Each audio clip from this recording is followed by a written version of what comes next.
Your mother suggested many films to watch. Is that right? Well, yes, she did. I mean, I think it was really through her that I was aware of two realms in cinema. One was, of course, the Bengali directors. My grandfather, her father, was an artist, but also worked as a commercial artist, and so he knew Satyajit Ray.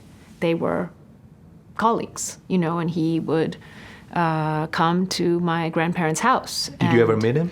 No. They were collaborators, and he even considered my mother for the part of Durga in the trilogy. Why do you think she did it? She wanted you to learn your own culture, or there was something different or specific that she wanted to share with you? Satyajit Ray, Ritik Ghatak, these are names that are circulating in my living room, and when I go to Calcutta, I hear my mother and her brothers having almost violent quarrels about which is the greater director.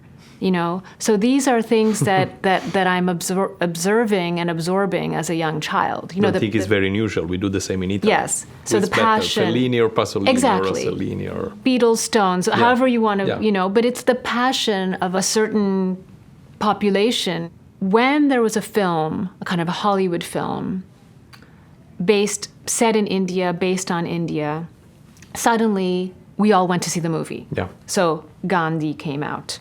Passage to India came out. Home in the World came out. And I remember going to see these films with my mother and my father, who doesn't watch any films. Yeah. And even he was there. I mean, because my mother is very passionate about cinema and talks about cinema and loves cinema. And you have to remember that, in the great Bollywood tradition, there's the music, there's the musical component. So my mother would listen endlessly to these wonderful older songs of classic Bollywood, from the 50s, from the 60s, from the 70s. These are the songs that are playing in my house all the time, right? That I grew up on. And she talks about the actors, the stories, and all of. I mean, it's like part of my vocabulary as a child. Are these films, not only the Bengali films, but also Indian cinema in general. My father was raised in Calcutta in the neighborhood where all of these Bengali films were shot. He basically grew up next to Cinecittà, the equivalent of Cinecittà in Calcutta, right, in the neighborhood of Daliganj, where he would watch. As a kid, he and his brother, they would go and they would watch like the movie stars and the car coming out of their cars with their sunglasses and the whole setup and the mechanism. And I write a little bit about this in my novel, The Lowland, which is set in part in that neighborhood, right up against those studios. And I remember as a child going to visit my paternal grandparents' house and driving past these walled-off studios.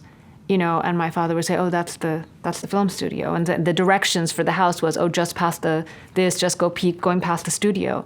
So the idea of a film studio, a very fertile place full of people with lights and makeup and actors and crew and everything, as a reality, as a laboratory, as a place where films are actually made. This is a reality in my father's life as a child, as an adolescent, coming and going past this film studio every single day. So imagine, right? And even though my father doesn't really have a passion for cinema the way my mother does, I feel like on both sides of, both my mother and my father have cinema literally it's like in the water, right? So in the 80s, when these movies came out, set in India, based on India, my family made a special effort to go see them in the United States. And it was intense to see that world depicted on a screen in this country, because for so many years, those two worlds were, just night and day and had nothing in common.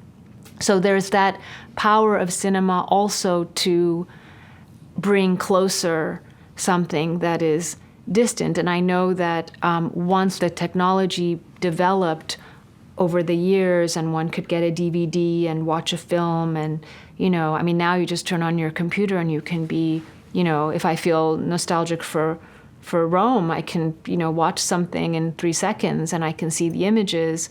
And it is still a very powerful thing because as connected as we are, physical distance remains.